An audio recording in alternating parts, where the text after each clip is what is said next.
Good evening. Welcome to Prophecy Roundtable. We are back. Yeah, we had a couple issues. So Scott got to do some hunting, which is awesome, and he did not have very good reception.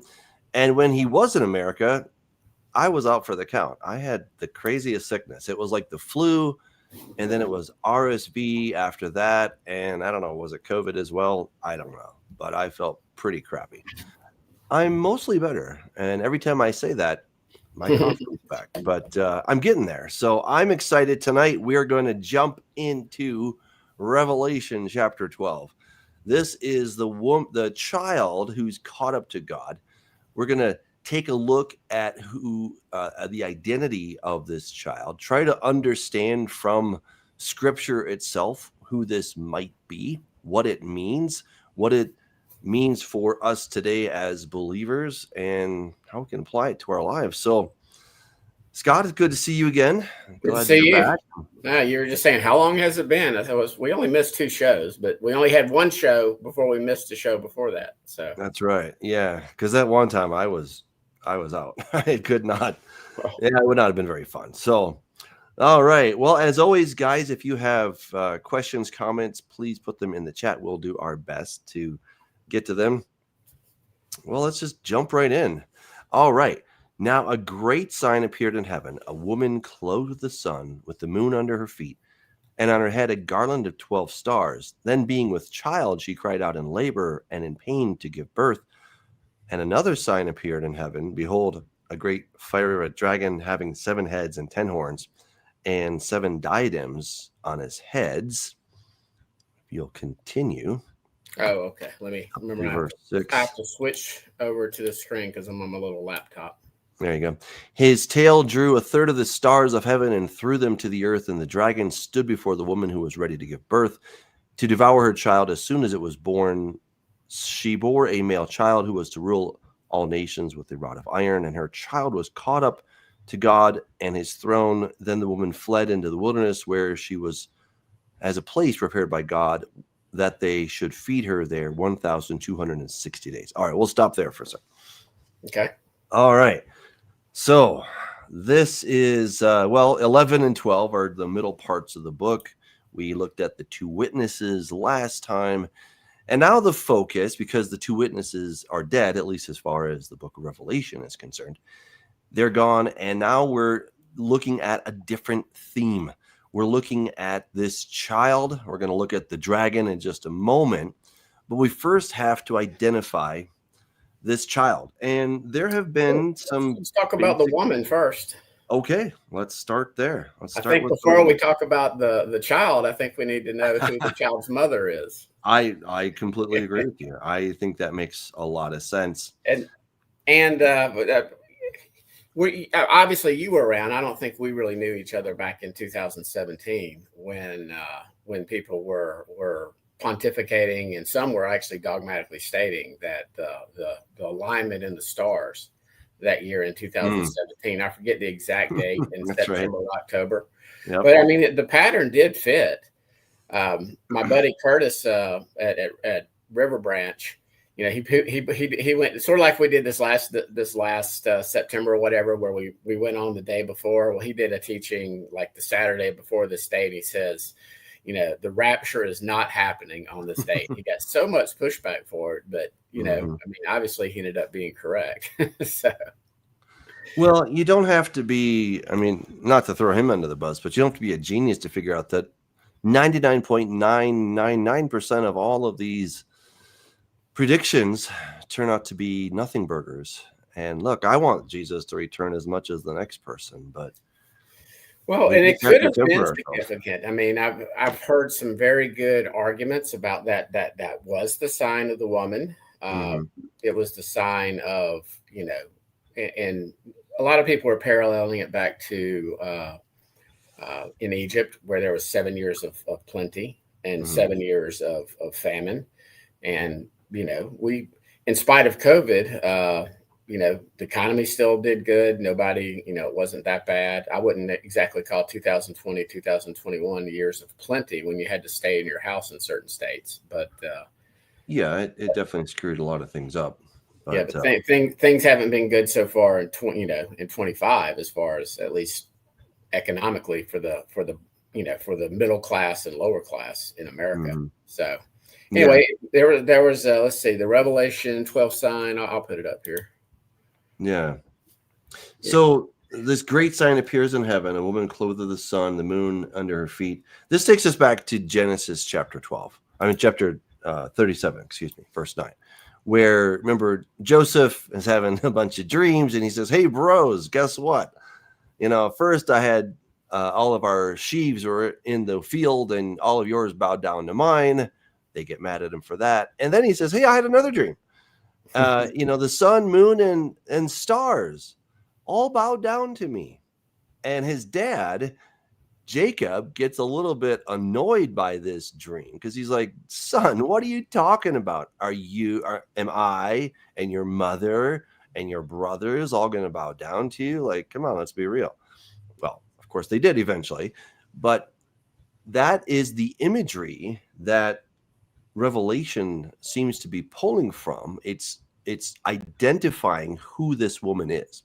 The woman is all of Israel, not only the Jewish people, but it's all of Israel, all 12 tribes, all of Jacob. And, I think it's very clear when you look at Genesis chapter 37, because that really identifies it. Would you see anything else there? No, I mean, I'm certainly not. I don't take the Roman Catholic position that it's Mary. Yeah. And so, and I don't take the position that the majority of our dispensational brothers might. They would be applying just the Jewish people to this man child. So I think we're in 100% alignment to the woman, right? On this issue that this is the Israel as the woman, the bride. Yeah. And I don't want to say the bride, but it's certainly all of Israel. So, well, because she's going to give birth to this child, right? This child, so correct. The child is coming from her. So if we can first identify who she is, that this is Israel at large. It includes a lot of Jews, no doubt about that, but it's not exclusively Jewish. It's the larger Commonwealth of Israel. It's all Israel that we can really understand here. And I would say right now it's everybody in covenant, whether they realize they're Israel or not. Mm-hmm. They're Israel. And if anybody's been watching us long enough knows we're not talking about the church replacing Israel. Right. I don't even like the term church. I like the term we're of the house of Israel, the whole house of Israel, not just the northern kingdom, the combined kingdom that we see in after the new covenant is made to both the house of Israel and the house of Judah. Then you see a combined kingdom when that new covenant is, realized. You see that there's no longer any distinction. It just talks about Israel again. You don't see Ephraim being prominent or Joseph or Judah. And those were the three, I guess, shorthand terms for who predominates in Genesis and throughout the history of Israel. So until Israel gets they're conquered and scattered, and then we don't hear from them anymore. Right. And what I talk about in God's divorce is that Israel is the woman, like she is the bride. And unfortunately, along came dispensationalism, along came the Roman Catholic Church, etc. And they basically said Israel, aka the Jews, are out. And now the church has replaced it. And it's funny because the dispensationalists and the Roman Catholic Church at large basically do the same thing. They both put the Jewish people in some theological ghetto over there, while the church is the main stage. Yeah, that's definitely Doug Krieger's verbiage there. But it so they slice it a little differently, but it's the same cake basically. It's what I'm arguing sorry, it's like dispensationalism would be temporary replacement theology. Exactly. Like essentially the Jews, who they believe is all Israel, which is not. They put them over on this shelf, like in the freezer. They're in the freezer for this 2,000 year period of time. Yeah. And Yah can't multitask. Apparently, he can't deal Yeah. with Jews and the church, and he can't Right. deal with Israel and the church. So he, after he's done dealing with the church, and we get raptured and we get to go marry Jesus, then the Father God's going to beat the snot out of his bride. I mean, Oh my God. and when you, I mean, Oh. when you boil it down to that, and you realize like that's that's disgusting. It turns God, who is one, into a bigamist, Mm-hmm. and you've got Mm-hmm. two. It's separation theology. It It's really it, is. it's Yeah. it keeps Well, it keeps the church separate from Israel. and this is what got us connected in the first place, is that, I had been talking about God's divorce way back then, and I finally wrote the book on it. But looking at who is Israel is incredibly important.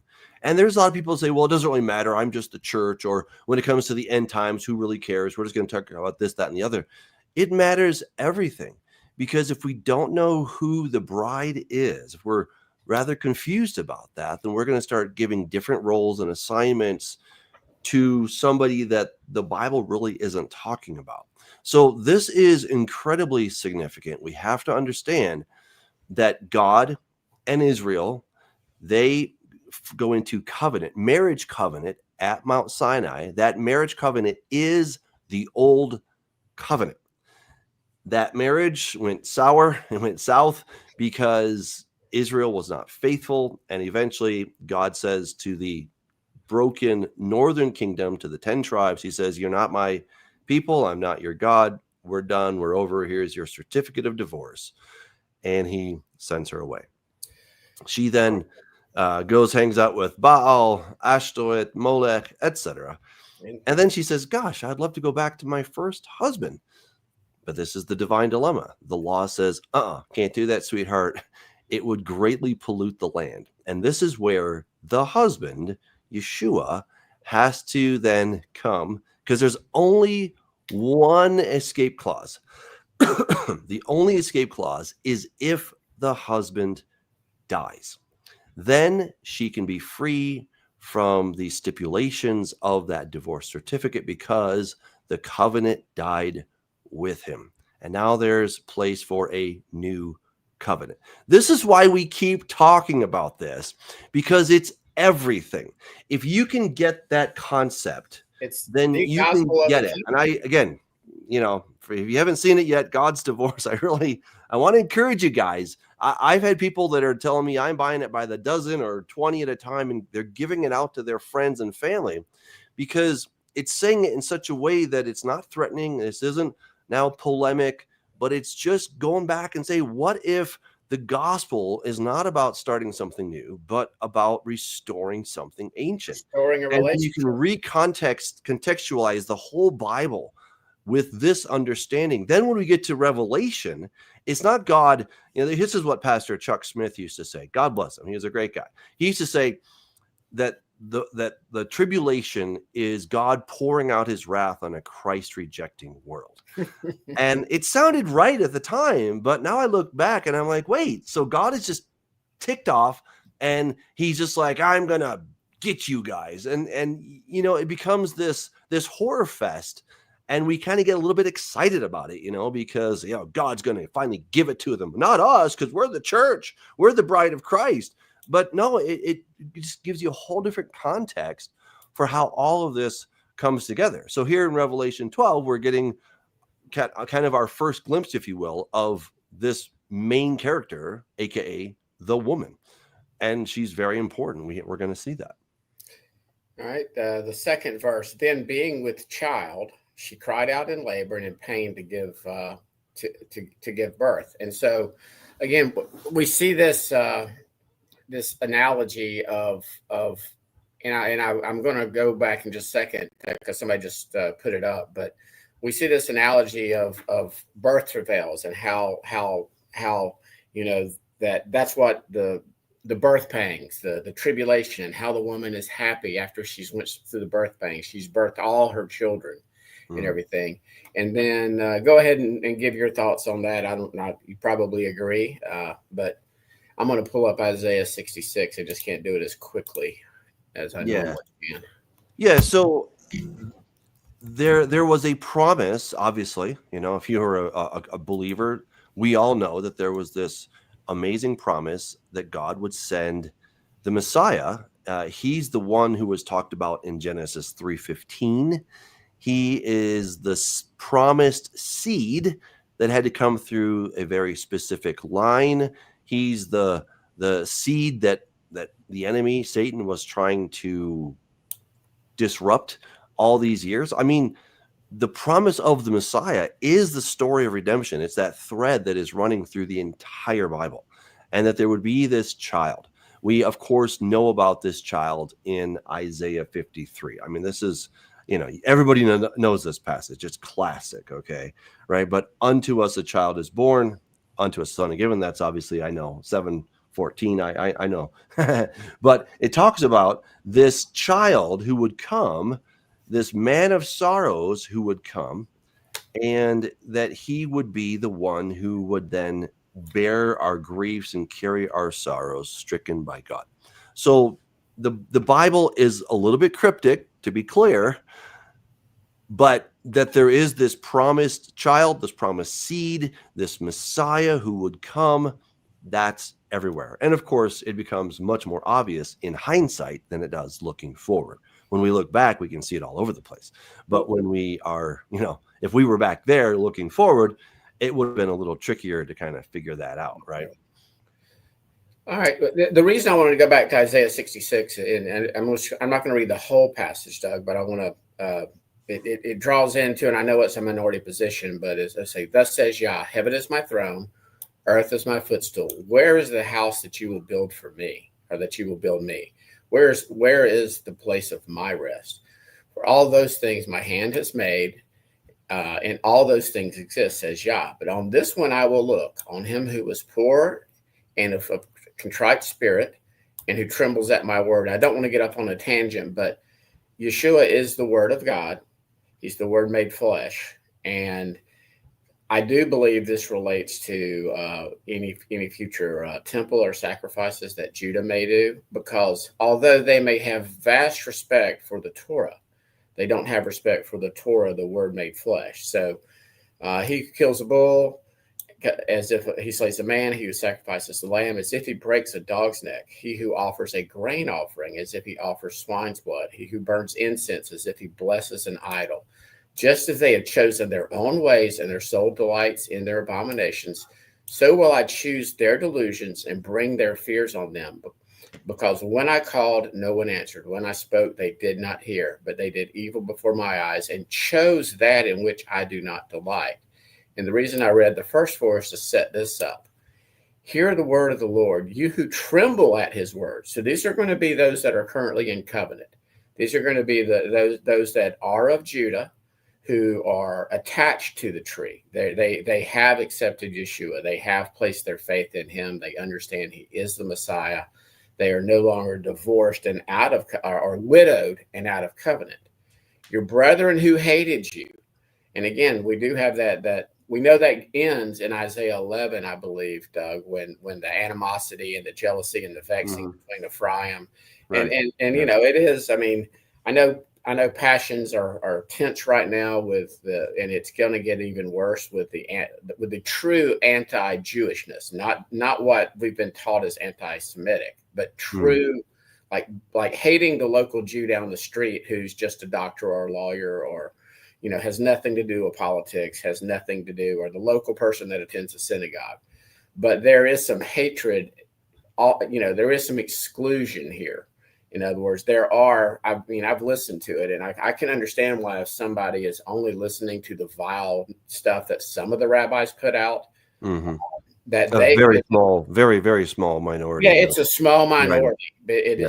But it's very racial. But there's one or two guys in Israeli politics right now. I won't say their names, but yeah, some of their statements, they're just as racist as any Nazi ever thought about being.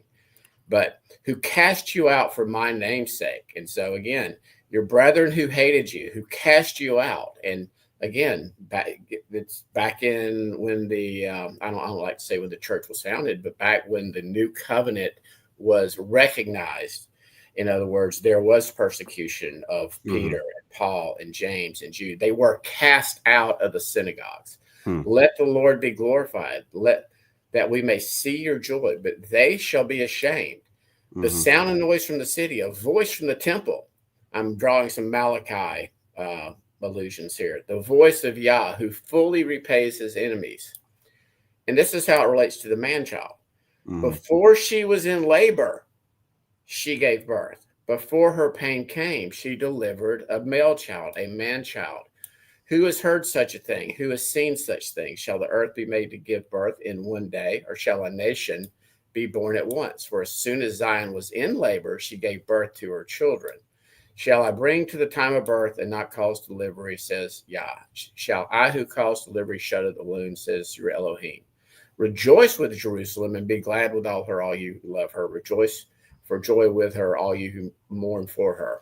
And so the reason I believe that's relevant to the man child, I'll go back to Revelation 12, is that's the only passage I'm aware of in which I believe just John is not, he's not making up new things. Mm-hmm. He's always drawing from the prophets. Right. And so she cried out in labor and pain to give birth. And so that I do think that's a parallel passage, and that there is going to be this birth as we go down further before the tribulation of this man child who will be that governing authority. That's the rod of iron. In other words, the man child, and I've got a few notes here, but that the man child, just as Yeshua was given authority by the Father to rule, you can't get around the verbiage, and I'm no Greek scholar, but you can't get around the language. He is going to give to the man child. The man child is the rod of iron, and so that's why, you know. So, anyway, that's where that's my current understanding. I know I'm in the minority. Tony Robinson has a great. Yeah. For anybody that wants to look at it, he's got a great, I think, 12-part YouTube series. He's got several Substack articles on this where he just really breaks it down. Steve Mutria also has a similar understanding that I do. Mm-hmm. So this is, but I don't know that I started having this understanding from hearing them. This might be one of the few things that it was more just from a study, like what's going on with this and comparing it to Psalm 2, and comparing it to Revelation 2 and comparing it to Revelation 19. In other words, Yeshua is no doubt the King of Kings. But so I mean, when we think about the man-child, the basic interpretations have been that it's Jesus. That's the more traditional interpretation. There's been no other interpretation. I know, but obviously some have come along and over time. Then some think it's the church. Some think the man-child is the end-time overcomers, which is a very charismatic or prophetic readings kind of idea. And then Israel's remnant, which some historicists have read it that way as well. And I would say, I believe it's going to be perhaps the 144,000. In other words, it's going to be those who have overcome even before this tribulation. They're not going to need, the tribulation is for the church. The two witnesses are going to be testifying to the church as much as they are to those who are not in covenant. Yeah. Well, so let's look at the text here, because obviously every time we talk about something, we want to go back to the text. So if you could go up just a little bit so we can see through verse 5. So another sign appeared in heaven, this great fiery dragon. We know that's Satan. If you guys have questions, check out Corrupting the Image Volume 2. All right, he took a third of his star, or his tail drew a third of the stars and threw them to the earth. Basically we think that Satan has a third of the angels, and the dragon stood before the woman who was ready to give birth to devour her child as soon as it was born. I mean, the imagery here of Herod sending out his soldiers to kill Jesus, during the whole nativity thing, it certainly has very strong echoes that he tried to destroy Jesus, not only, I would suggest, at Jesus' birth, but even before his birth. I think we could even throw in there Genesis chapter 6, when, Satan being armed with this prophecy that God gave, that it would be the seed of the woman that would step on his head.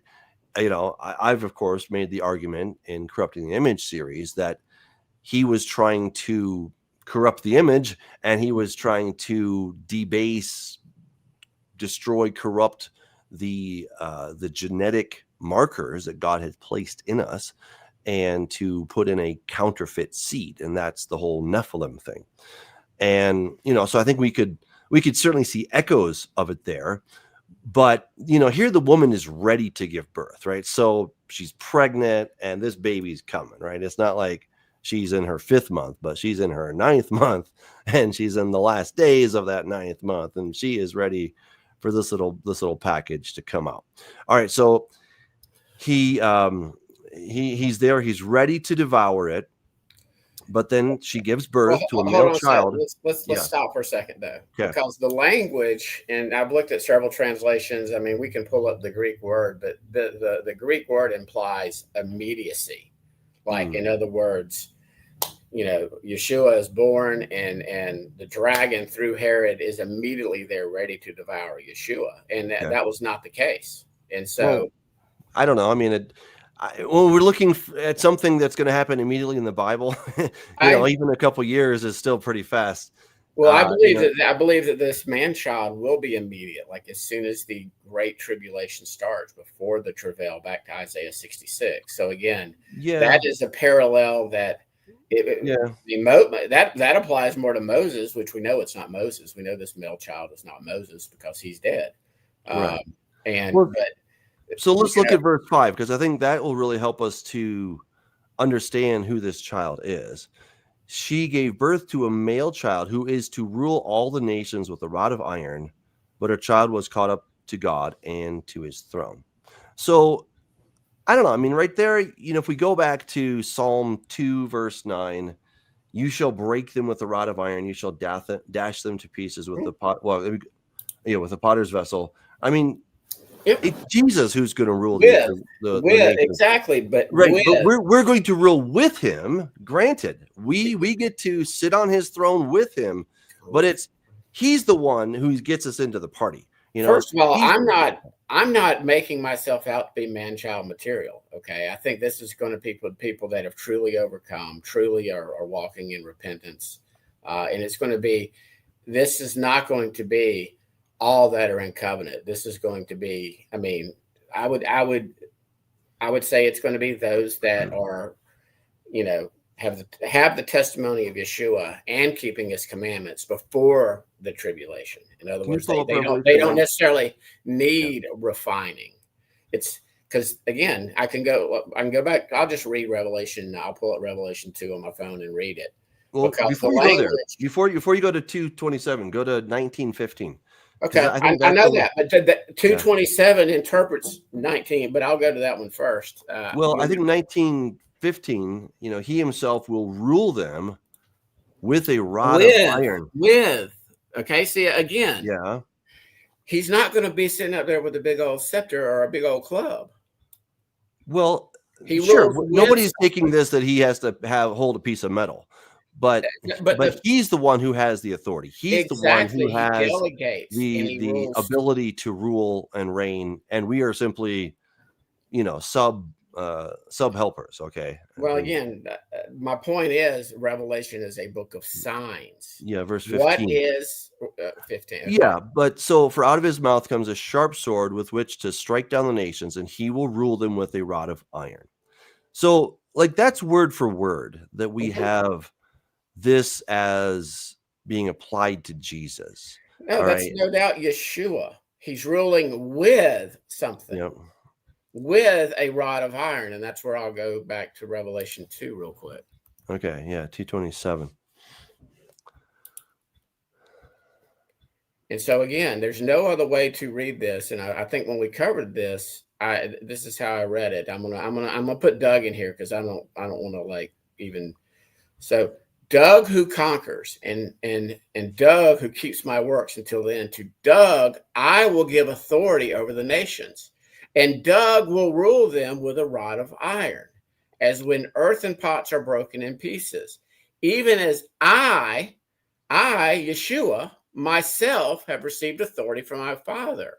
So again, these overcomers, those who have, this is in Thyatira, it's the fourth church chiastically. This is the center theme of the seven churches.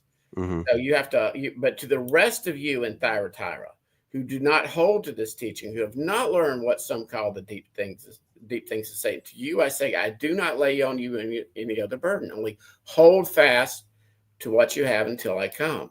The one who conquers and keeps my works until then, to him, to Doug, I will give authority over the nations. And Doug, well, this is not, and Yeshua will rule. To do Yeshua, to myself, I will give authority. To myself, I will rule with them with a rod of iron. So again, I don't know why this is not hard, or I don't know why this is not hard to understand. I understand why in Revelation 12, we can go back there. No, what I think you're doing though is I think you are using consistency in syllables. No, I think you're moving the goalposts. No. Yes. Okay, look. So who rules with a rod of iron? Jesus. Okay, right. I mean, Jesus. But what we have it in Psalm chapter 2. Very clearly, it's talking about the Son.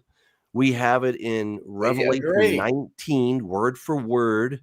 And then what he's doing is he's inviting us to rule with him. We see that in Revelation 20, that we're going to rule and reign with Jesus. We see it in Daniel chapter 7.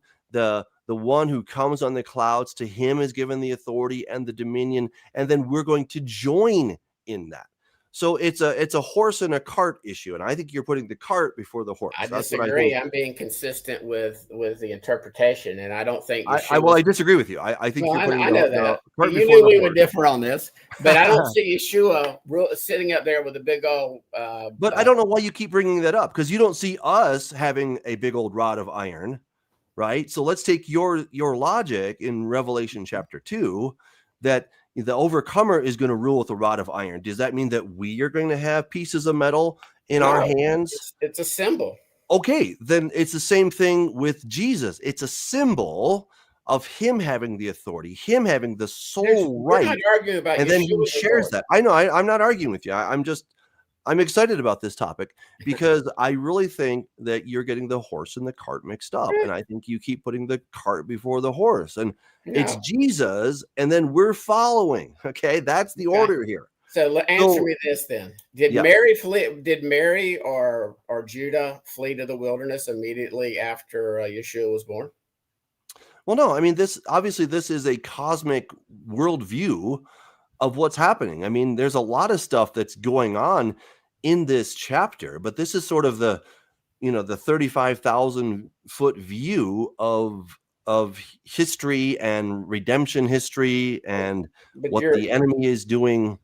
Again, we agree that there's a lot of symbolic language that's happening here. So what we're trying to do is we're trying to say, okay, who is the woman? We went back to Genesis 37. Israel. And I think we both properly identified her as Israel going through the Great Tribulation when Yeshua was born.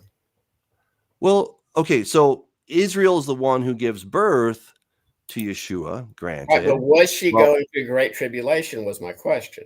Well, no, because that's not even in the text yet. She's not going to be in tribulation until after she gives birth to this child. But which she was pregnant, crying out in birth pains and the agony of giving birth, and we have all the text talking about how comparing the Great Tribulation to birth pangs and to the contractions, and I've never given birth, so I don't know what it's like, but I have no doubt that Mary gave birth. But we've already agreed, and most commentators agree that the woman is all of Israel. Yes.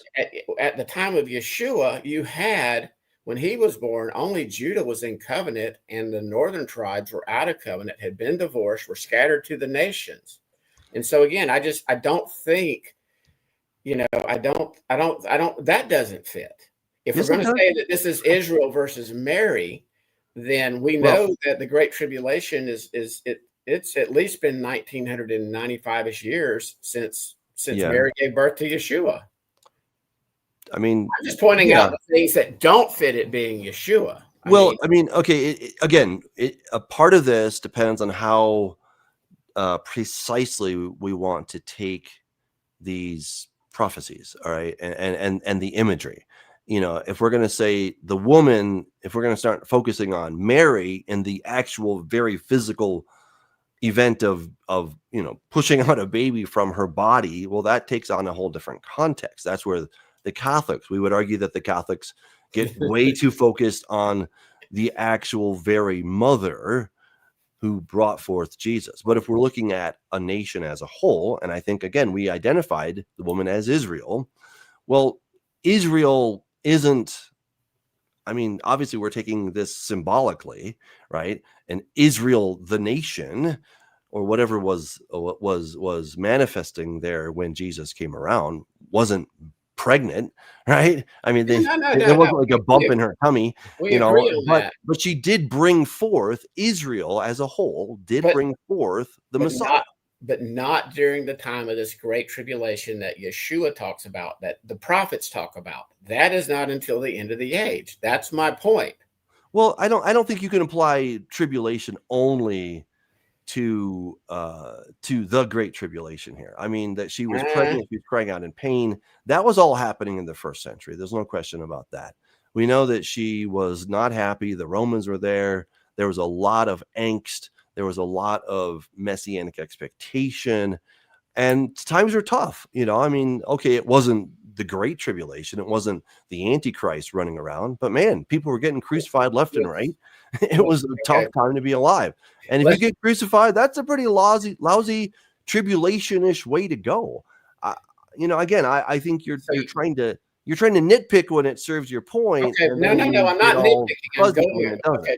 Do you believe that at this time, back around, let's just call it 2-ish BC, 3-ish BC. Do you believe that that's when the dragon swept a third of the stars to heaven and cast them to earth?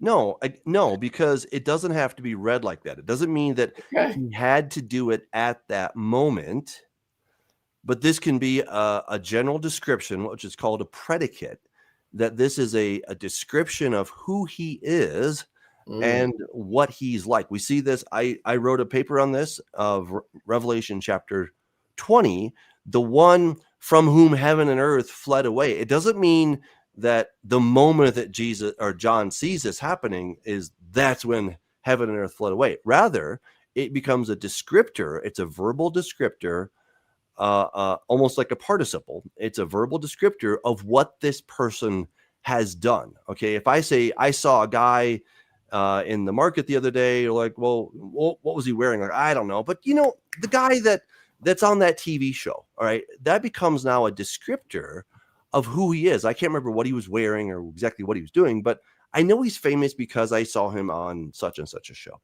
right? And that's basically what's happening here. This is the dragon who has a third of the stars, who's cast them to the earth in Revelation 20, the one who from whose face heaven and earth fled away. That's definitely Jesus, because we see that in so many other places, that when he does come, we're going to have the opening of the very heavens themselves. Okay. So it's a descriptor of who he is. Now in the English tends to flatten things. Well, any translation tends to flatten things, and it's not as robust. So I don't think that's really, I don't think that's a strong argument. And I would differ, because you're wanting to say that, again, and I get it as far as, I believe this chapter is chronological. Okay. You don't, obviously, because otherwise. Well, we have recapitulation after recapitulation. I understand that for overall the thematic view, but I believe I agree with Tony, actually, that this is the fulcrum. This is in the chiastic structure, that this compares and relates all the way back to Genesis 3. And where you've got a woman and you've got a serpent, and it talks about childbirth, and it talks about this is the sort of the fulcrum of this entire biblical story. I mean, obviously it fleshes out on the front and on the back end, and we get more details. But I do believe this is from a chiastic view, that if there's 7, or 1, 2, 3, 4, 5, 6, this would be 7. As So far as tell me, who is Israel? Or who's the woman? Israel, Okay, and so who's the child? the male child. Yeah, that one. I've already told you. I believe it's the 144,000. It's those that are mentioned back in Revelation 2. And why doesn't he use like plural or something? Again, going back to Isaiah 66, where it says that there will be a child brought But forth, a male okay, child brought forth before tribulation. So again, I've got a witness from the prophets, and but I don't think anybody. in Revelation 2:27, you said that it's anybody, Doug, for example, Well, I who was using you overcomes. as an You were example. saying that I'm one of the overcomers and I'm No. going to rule with a rod of iron. Mhm. I'm definitely not one of the 144,000. I You don't don't know that. qualify. Okay. I do Why not not? qualify. Why? Well, I'm definitely not a virgin. Okay. I mean, Well, see, that's too late. we would differ Um, on that too. So well, I don't know why. I think the language is abundantly clear when that we get there, they are, they're virgins. we And can I have don't fun know with why that one too. virgins can't be a virgin and just take it as that. I just think you're obfuscating all this stuff. And instead of just being happy with the traditional interpretation, Why would you I want moved to to go the with Tony, tradition and if then I Tony's believe got it's these wrong? weird ideas, and now we're off and I don't know where we are. And so now you have to create an identity for this male child as 144,000, but they're not even necessarily virgins. They might just be anybody who sort of kind of qualifies. It's I don't spiritual. know. It just gets all convoluted, man. We differ on this. You go with the mainstream. I'm sort of in a very very much minority.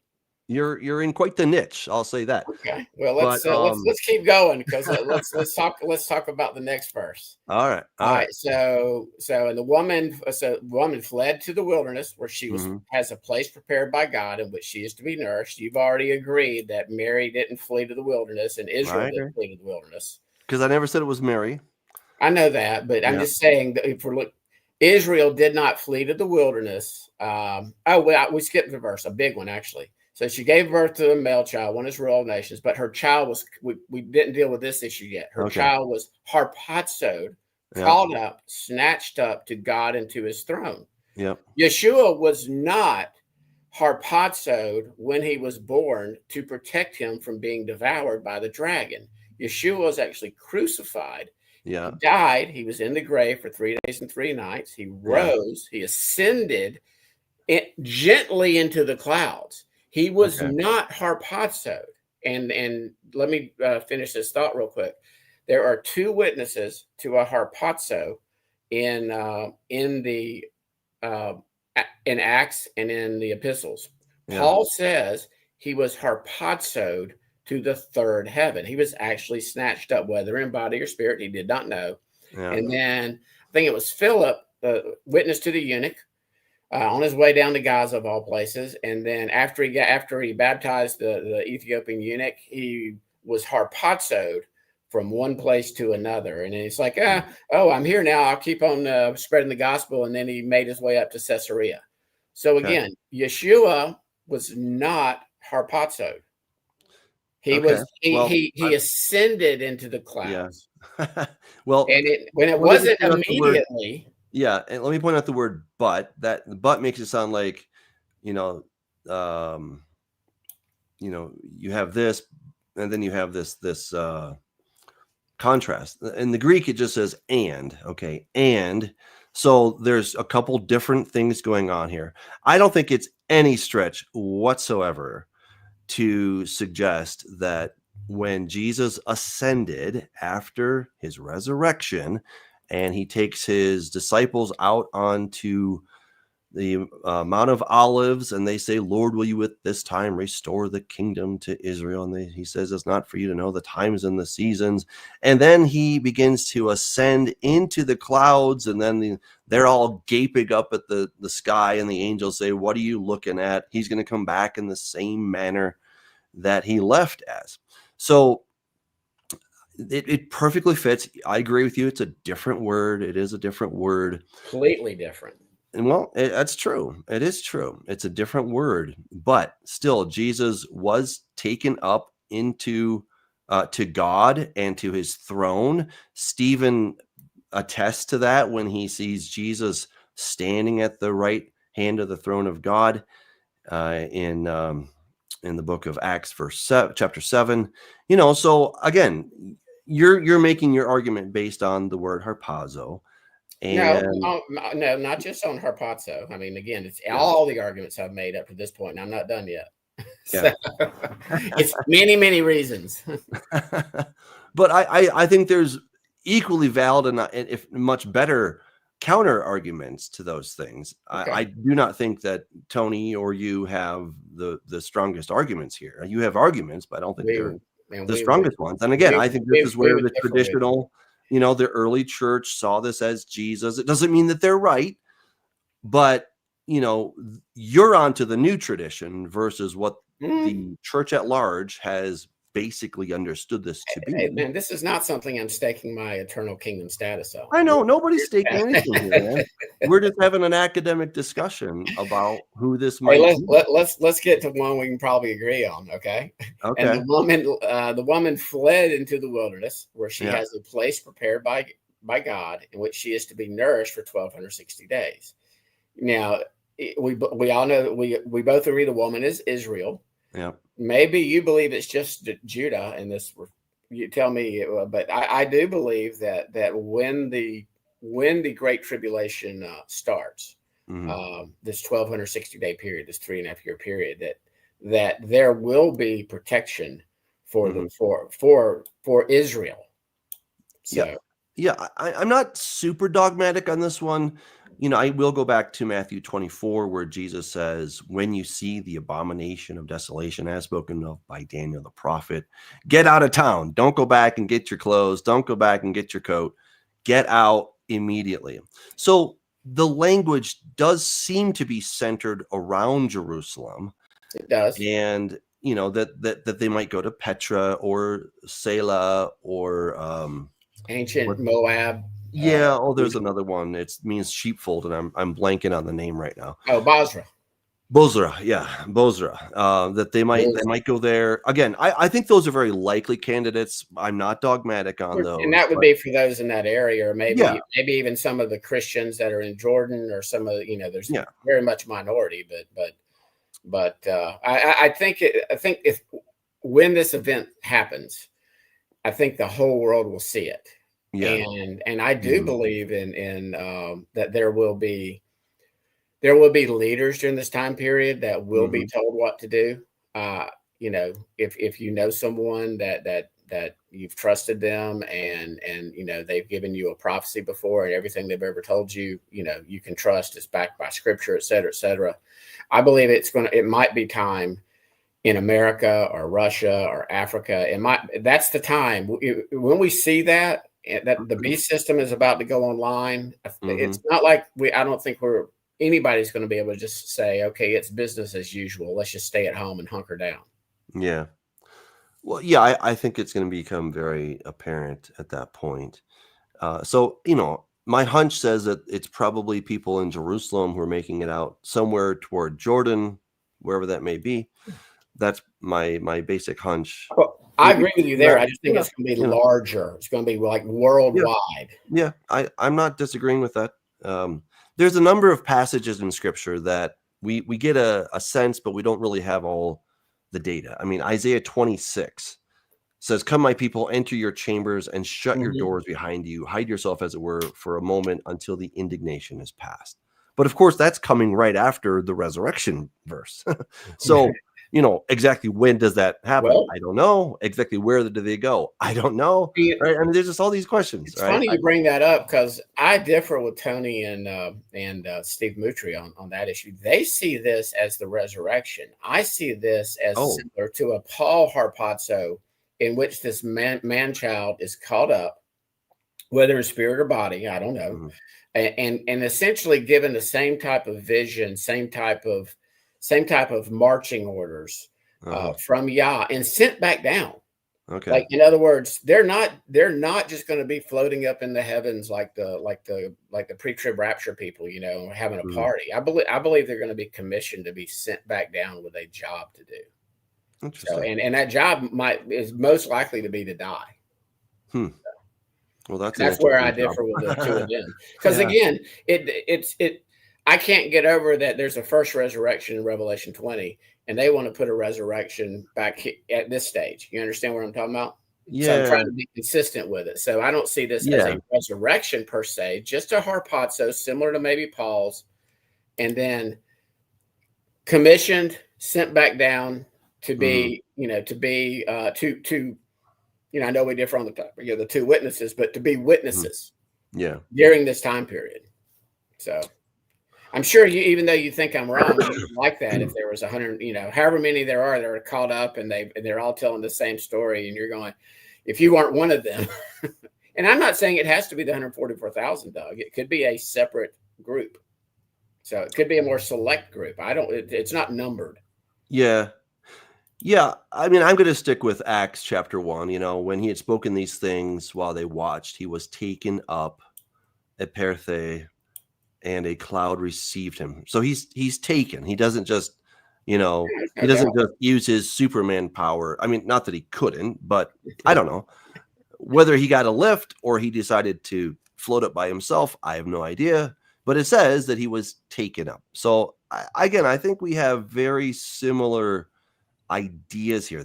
I would just argue these are probably synonymous, and you don't have to have exactly one or the other. And it says that the same Jesus who was taken up from you into heaven will so come in like manner, right? So again, he's taken up into heaven, whether he's snatched like harpazo or he's taken up gently, I don't know.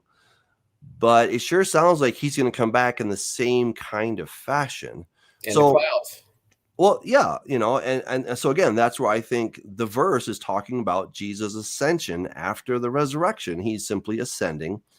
And this is giving us a very short, bullet-pointed perspective as to what's going on.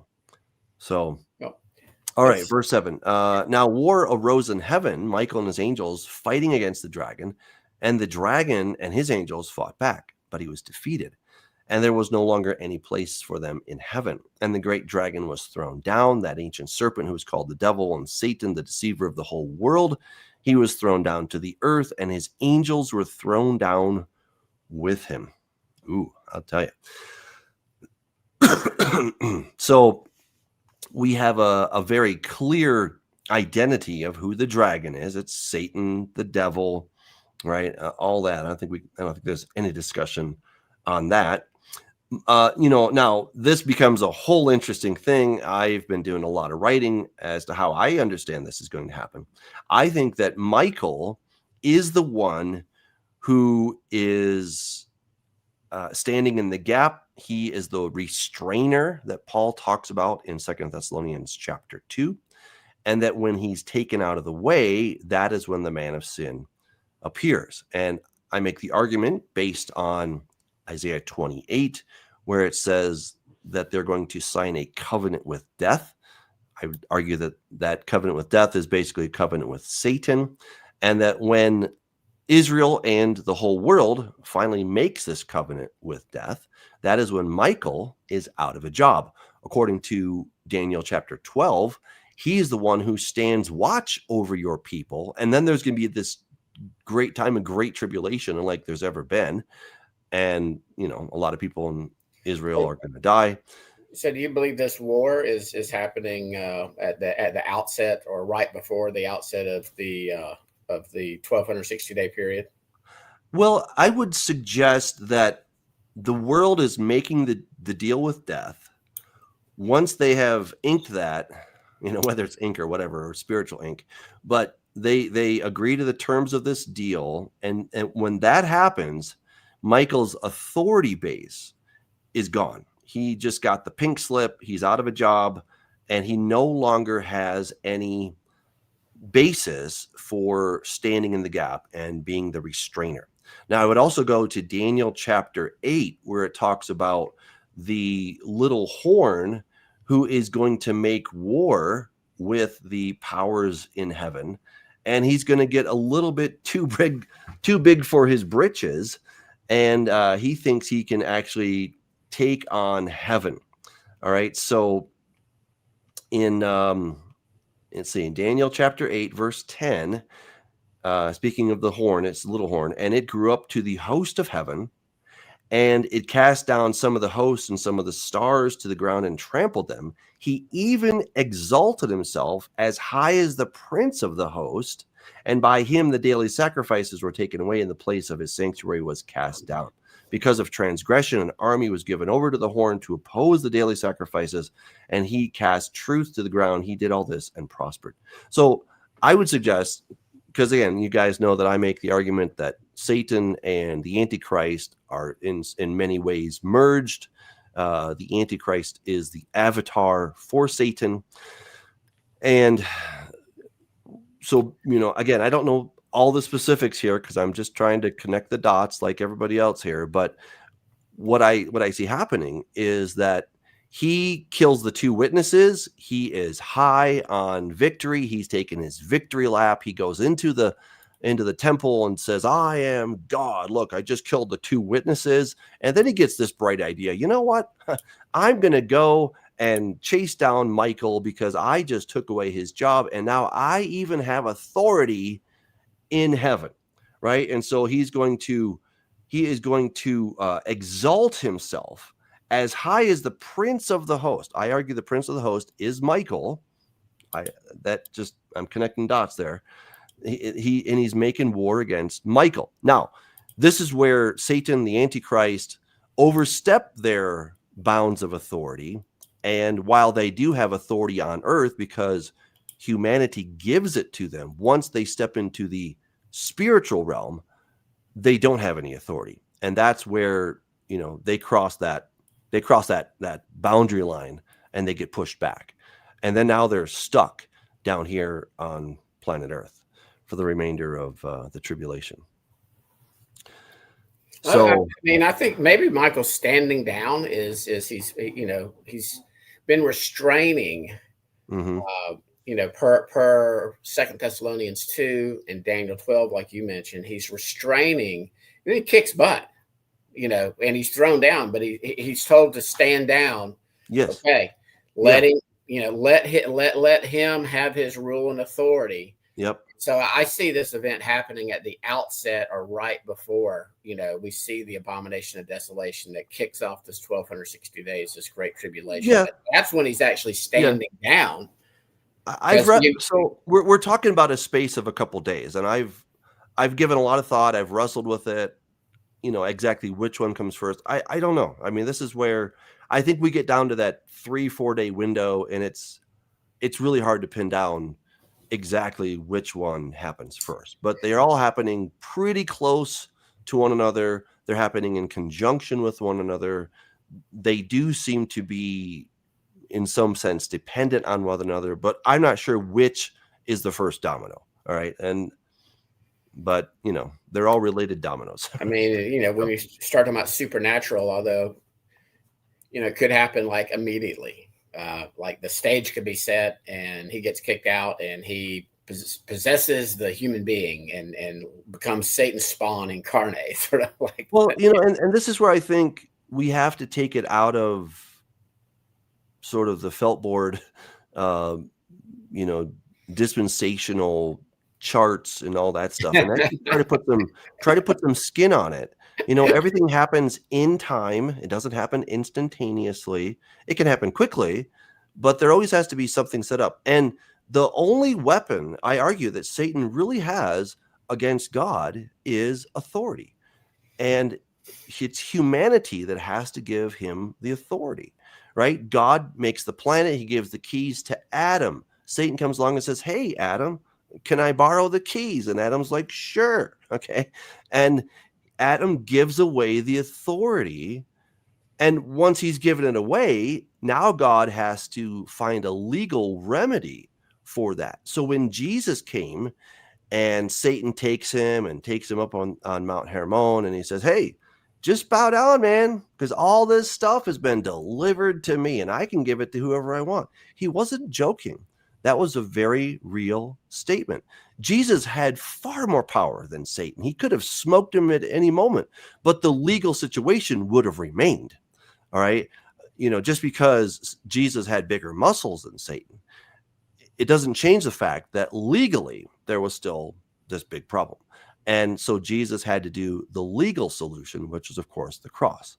And this is where I would argue that mankind gets themselves in another bind because they make a covenant with death. And up heretofore, Michael has been kind of restraining some of evil's desires, not completely, but it's not going, like they don't have just, they don't have free reign, free will or free range, right? They can't just do whatever they want, whenever they want. There are constraints. And Michael, once he loses his legal authority because mankind votes in a new sheriff, so that's when he steps down, not because he doesn't have the power, but because his authority base is taken away. And this is when mankind is going to find themselves in a really big problem, because now they just voted for the devil and there's no way to get him out, right? There's no way to undo this, well, except for one thing, which is, of course, Jesus. And that's when the leadership in Jerusalem, when they finally cry out, when they finally say, Baruch haba b'shem Adonai, right? And Jesus talks about this.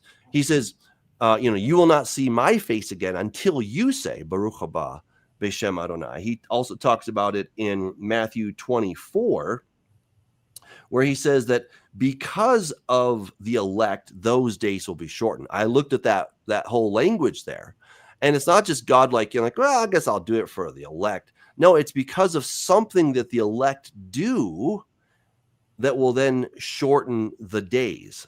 And it's finally when the leadership of Jerusalem, those who are connected to that ancient Sanhedrin, they're connected to those ancient leaders who rejected Jesus, that same corpus now has to accept Jesus. And when they make their human declaration of who he is, that is when the days are shortened, which just happened to be 3.5 years. Okay.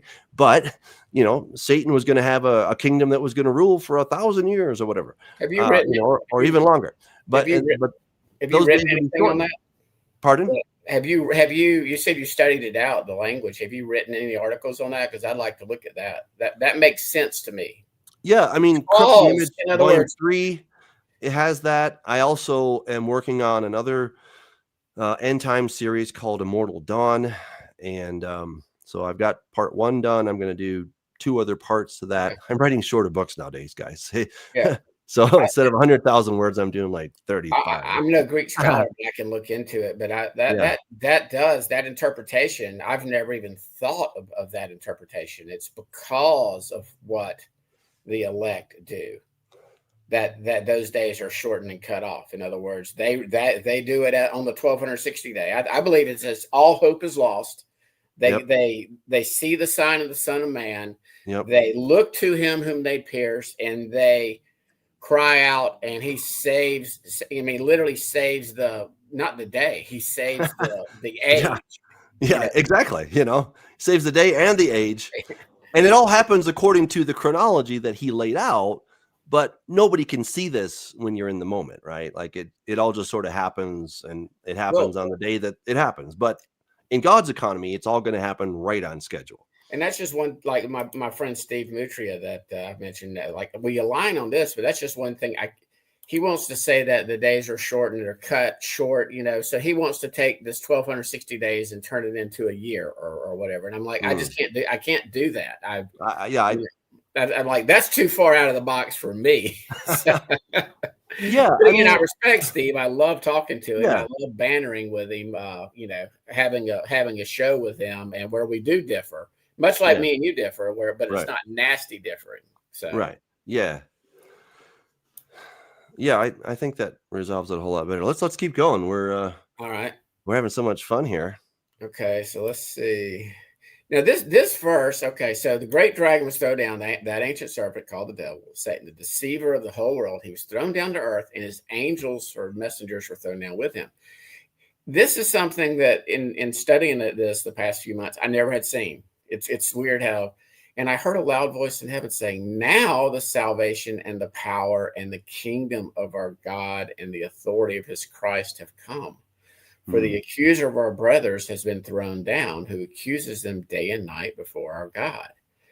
It's this is what's, I'm not saying I have this figured out, but the kingdom of our God have come. This seems to be at the outset of the tribulation, because we see that when the dragon saw that they had been thrown down to earth, he pursued the woman who had given birth to the male child. Yep. And it seems So to be contingent on going up into the heavenlies. All right. This is where I think basically, Satan hit the wrong button. He stepped over the line, and he got delusions of grandeur. This is where I think Daniel answers the question for us, where it says that he even exalted himself, right? So it grows up to the host of heaven, and it casts some of the hosts and some of the stars to the ground and trample them. He even exalted himself as high as the prince of the host, right? So you get this impression that he overstepped his boundaries. Now, it may take 3.5 years for the solution to come, fair enough. But again, I think he pulled the wrong cosmic switch. And, again, I think everything is legal based. I don't think it's just willy-nilly and God's like, okay, they've had enough. Let's save the day now. No, I really think that everything has to happen for a reason. It has to happen by a cosmic, legal, God stuff that we may not understand, but there's a legal basis for everything. And I think that is the strategy that Satan has been operating under, because again, he's not going to out arm wrestle God. But if he can, not even have to arm wrestle God and say, well, you can arm wrestle all you want, but I have a piece of paper here that says I have authority now. What's I guess where I've been pondering says, now the salvation and the power and the kingdom of our God and the authority of his Messiah have come. And so it kind of goes back to what I believe about the two witnesses being two, but much more. Like this is not necessarily, not all are going to be protected. Not all are going to necessarily have these supernatural powers or anything, but there's going to be some, it's not going to be the bloodbath for his children that are in repentance. And I believe they're going to have this power and this authority. I believe that's what happens during this time period. It's going to be biblical and supernatural. You're not going to win because you've got your AR-15s or AK-47s. Well, there's something, I hear you. But there's also something significant because he's now cast down, because he no longer has access to God and he can't accuse them. Now, because that happened, now the next phase, whatever, can happen, right? And it'll have to play out in 3.5 years, but this was a significant milestone. Again, I think Satan, he just overplays his hand. He thinks he's got a winning hand, and it looks pretty good until he turns out God has a full house and he only had a whatever. I don't play the cards, so I don't know. But and I don't believe this. But what I was getting at is the kingdom will this begin the seventh day? I don't think so. I'm just, again, this I never had seen this. I mean, I've read this chapter probably, I don't know, thousands of times since I was a little boy. Yeah, and I've never seen that. Okay, now it says now the kingdom of God have come. I mean, that's really interesting. It's really interesting because it does give you the impression that because this happened, now people who believe in Christ may have more power. We may have God's authority, God's power. I have a pet theory. I can't prove it, but my pet theory is that the reason that they will go to beheadings in the tribulation is because they don't care.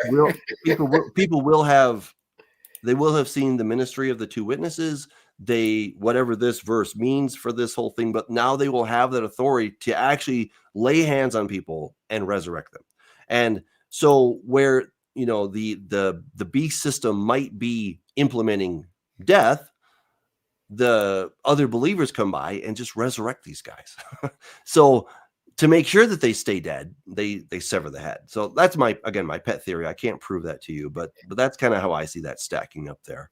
I had just read over it until recently. So yeah, and there's so many of those things, right? I mean, that's crazy. And I know. And they have conquered them. So this is talking about those in covenant, those that believe in Yeshua and have the faith of Yeshua, and they have conquered him by the blood of the Lamb and by the word of their testimony. They love not their lives even unto death.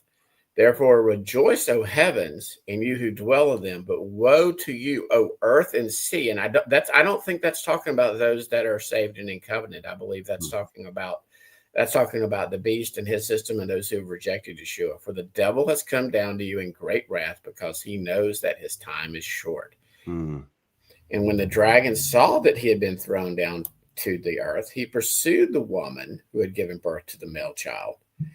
But the woman was given the 2 wings of the great eagle so that she might fly from the serpent into the wilderness to the place where she is to be nourished for a time and times and half a time. So the serpent poured water like a river out of his mouth after the woman to sweep her away with a flood. But the earth came to the help of the woman, and the earth opened its mouth and swallowed the river that the dragon had poured from his mouth. Then the dragon became furious with the woman and went off to make war on the rest of her offspring, on those who keep the commandments of God and hold to the testimony of Yeshua. Yeah. Stood on the stand of the sea. And then apparently it's tricky, and so in Jeremiah it talks about people who are they're like a river, they're like waters. We certainly know in Revelation 17 it talks about the woman who sits on many waters, and the waters are people. So is this a literal bunch of H2O coming out from some source? Maybe. Or it could be that it's a bunch of nations or people that are now coming in hopes that they can destroy, this woman and her offspring. It's a tricky passage. I've wrestled with that one. I would tend to probably not think that it's an actual H2O kind of prophecy. This has to be symbolic. I mean, yeah, I would suggest sort of like we agreed on the 2 witnesses. They're not fire breathing witnesses. But they can call down fire. Maybe Satan has some type of. But I think this is more about him pursuing the woman, like with wrath and trying to kill her. Yeah. And the only instance I can think of in Scripture where the earth just swallows up is Korah in the rebellion. Yeah, so again, is the water symbolic, but the earth is actually the earth and it actually splits open? Like, these are the big questions, and that's what makes it so challenging. It's like, well, maybe the earth really does open up and a bunch of humans are killed, or maybe it's the earth opens and a bunch of water actually does go down there. But to say that it's easy is not especially accurate. I mean, again, this is a book of symbols, and so but not everything is a symbol, right? I mean, that's not everything, but a lot of stuff is a symbolic for sure. Yeah. And so now he's wroth with the woman, and he goes to make war with the remnant of her seed, which keep the commandments of God and have the testimony of Jesus Christ. So, this is certainly talking about believers. I've heard some Messianic believers say, well, this is only talking about Messianics. I don't know. I think most zealous Christians, even if they worship on Sunday, I still think they're by and large keeping the commandments. And I'll tell you what, as a Messianic pastor, I'm not keeping all the commandments correctly, like loving my neighbor all the time, maybe half the time. Daniel Botkin did a study on this, and I do believe that, Doug, that's going to be part of the testimony of the 2 witnesses. And I believe if your timeline is correct, they better be keeping Shabbat by then. They better not be eating swine. Because I can't get around what Isaiah 65 and Isaiah 66 say. Yep. He ain't happy with the swine and the meat eaters when he returns. I believe that the 2 witnesses' job role is going to be to both houses. In other words, to Judah, quit listening to the rabbis, follow the Torah, quit adding to and taking away, put your faith in Yeshua. Christians, hey, there's this thing called the Torah over there. Read it, learn it, start living it. You'll learn it like Acts 15:21 pagans. You'll learn the righteousness. And so I believe by this time, at this stage, okay, there's going to be no excuse. And those that refuse to repent and want to hold on to their traditions or hold on to their rabbinic or Christian traditions, I'll drive the bus over both of them. It's not going to look good. I don't believe they're going to be protected, Doug.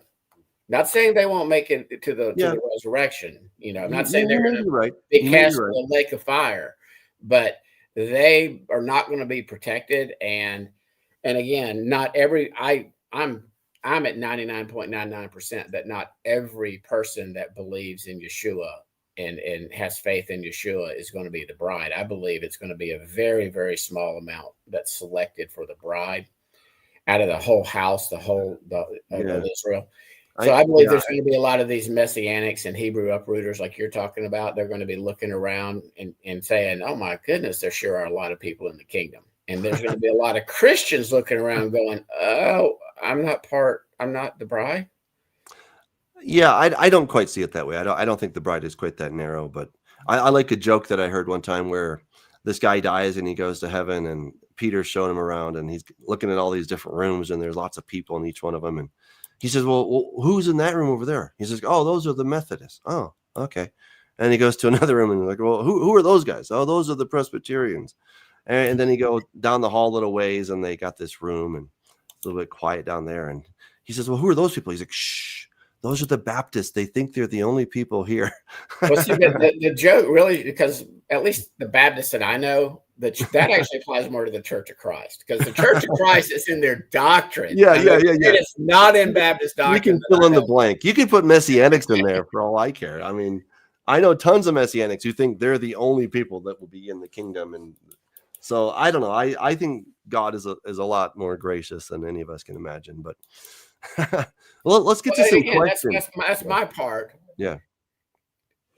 What I'm saying is the difference between being cast in the lake of fire or even if you're part of the first resurrection, it doesn't necessarily mean that you're going to be chosen.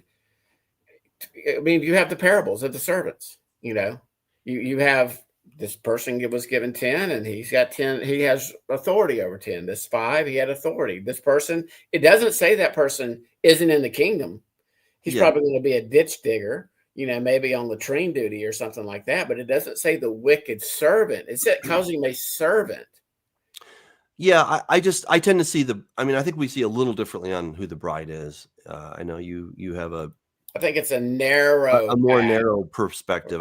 Very narrow.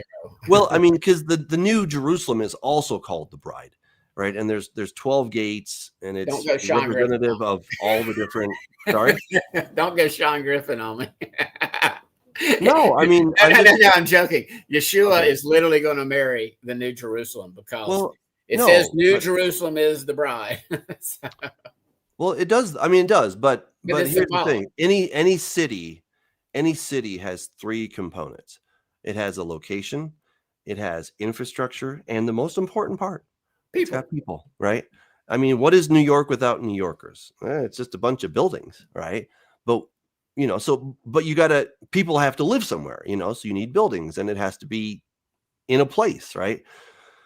So that's what I would see the New Jerusalem as. But and I know we differ on that. I look at this being cast away, like the verse I just posted. About didn't we do all these things in your name? These people were. I don't believe these people are necessarily cast in the lake of fire. Yeah, they're not even making it inside the wedding ceremony. They're not even going to be a servant. They're not going to be a wedding guest. They're not going to be a bridesmaid. They're definitely not going to be the bride. I mean, it's you got 2 choices, Doug. Either they're lesser in the kingdom, or they're going to go to hell. So in my view on that respect is a little more liberal than yours. I'm saying that that it does not say they're cast in the lake of fire in the second death. Right. But they're definitely I think this outer darkness thing. It's like, look what I could have been in New Jerusalem. I could have been ruling and reigning with Yeshua, and yet I'm not because I did not overcome this, or I was not doing this. And I'm not talking about someone who doesn't know any better about eating a ham sandwich, you know.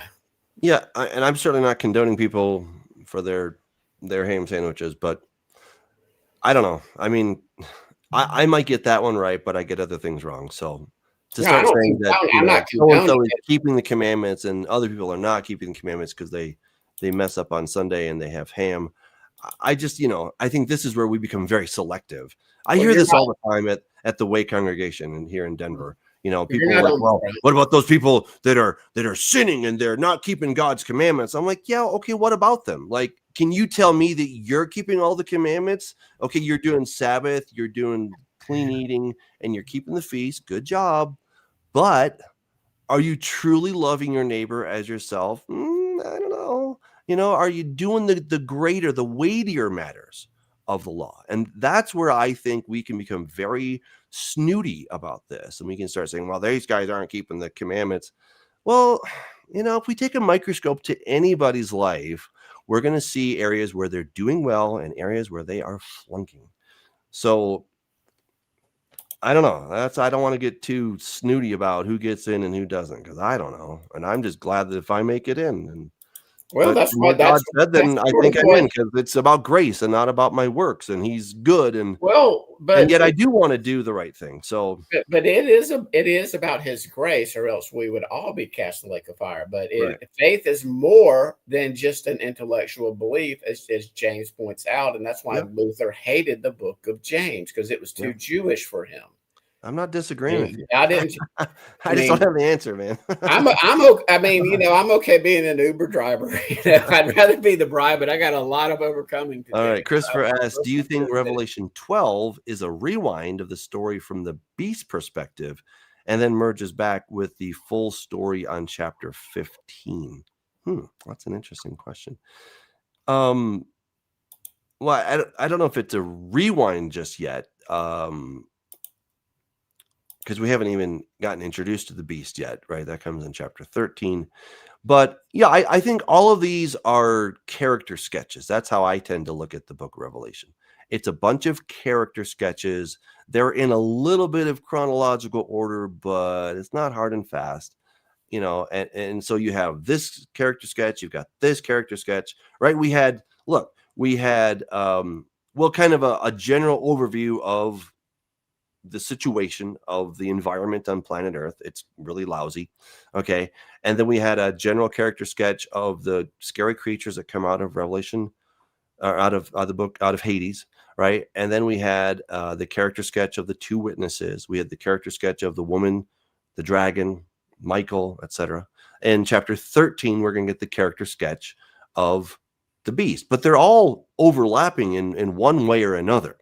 All right. Now we can debate, exactly where does that overlap and happen and where does it stop? And does it go for 7 years or 3.5 years? I mean, those are the questions that perplex us, but they're all related. But these are just letting you see the characters in their part of the story and from their perspective. So it's related to 15. I don't know if it's necessarily a rewind though. I put up this, and I've got to go to bed. I'm still catching up on sleep.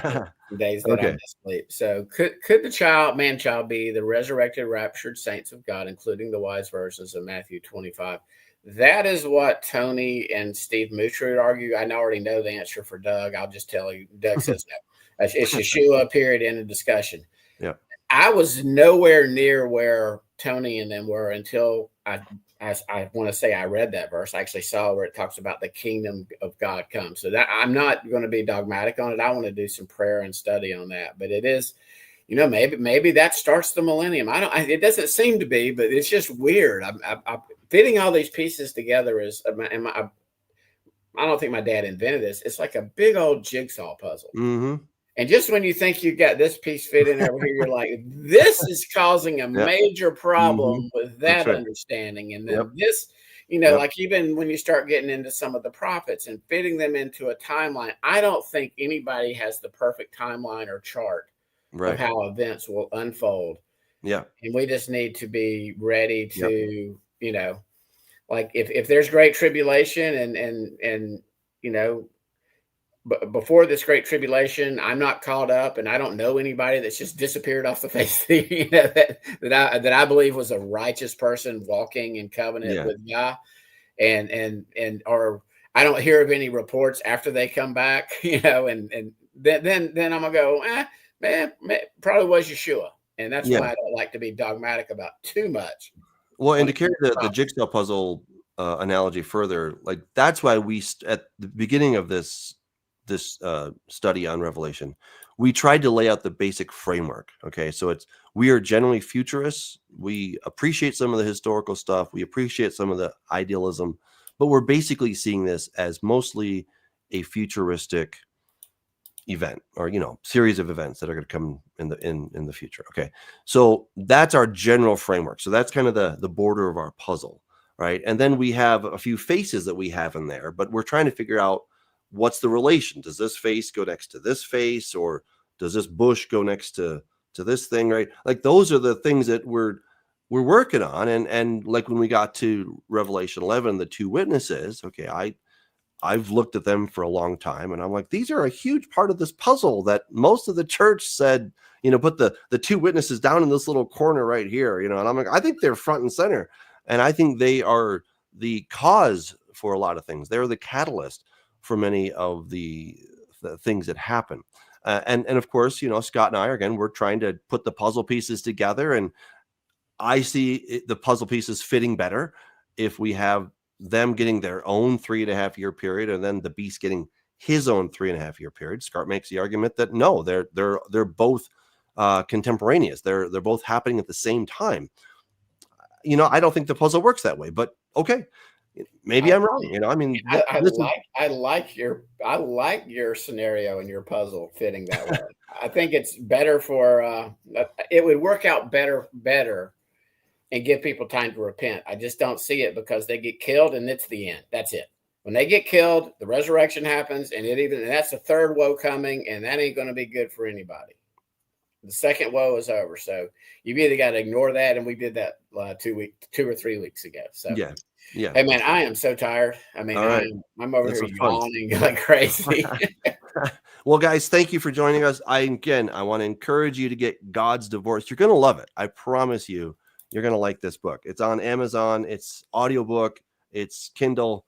So check it out and let me know. And if you get it, please do leave a review, because it really does make a big difference. My friend, get to bed. Everyone, thank you for joining us. We'll see you next week when we get into Revelation 13 and we get to discuss the beast and all that exciting stuff. Until next time, God bless you. Take care.